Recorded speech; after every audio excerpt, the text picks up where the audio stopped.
Fl-aħħar sigħat Fiequ Għaxar persuni oħra mill-coronavirus f'pajjiżna u feġġew sitt każijiet minn fost 2018 test. Sa issa fiċ-ċentri tal-ittestjar f'pajjiżna saru 906,618 test. Ingħataw ukoll 453,711 doża tal-vaċċin.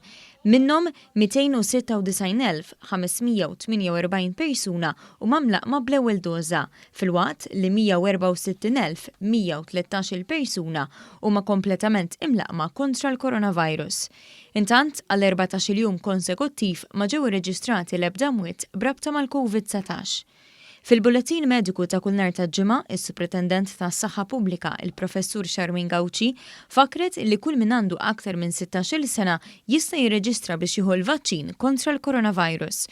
Meta spjegat kemm hawn persuni Imlaqqma f'pajjiżna minn tal-inqas l-ewwel doża, il-Professur Gauci qalet li dawn jgħoddu għal 95% ta' dawk li għandhom aktar minn 60 sena, 75% ta' dawk li għandhom bejn 50 u 59 sena, 69% ta' dawk bejn l-40 u 49 sena, 55% ta' nies ta' bejn 30 u 39 sena u diġà 24% tal-adulti ta' bejn is-16 u 29 sena. Il-Professur Gauci qalet li r-rata għolja ta' tilqim f'pajjiżna waslet biex naqsu sew il-persuni li jkollhom bżonn jiddaħħlu l-isptar jekk jieħdu l-virus u dawk l-aktar vulnerabbli huma protetti.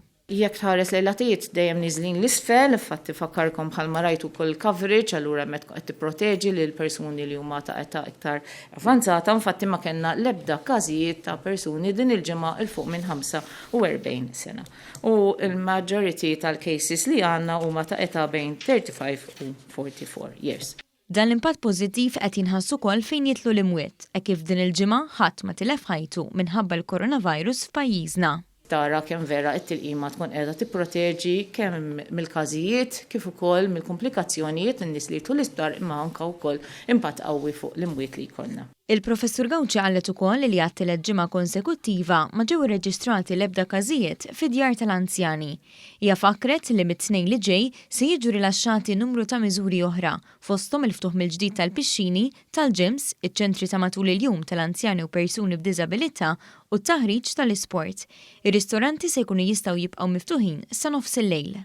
Qegħdin naraw aħna li bil-mod il-mod aħna qegħdin naqsu mill-miżuri dejjem miżuri li ma marrux lura kif konna qabel il-COVID imma kull miżura li naqqasna hija assoċjata ma' standards li jkunu pubblikati wkoll fuq il-websites biex ikunu wkoll linji ta' gwida ta' dak li aħna nkunu qegħdin naraw li dawn iridu jkunu qegħdin fil-post ukoll biex inkomplu dejjem nikkontrollaw.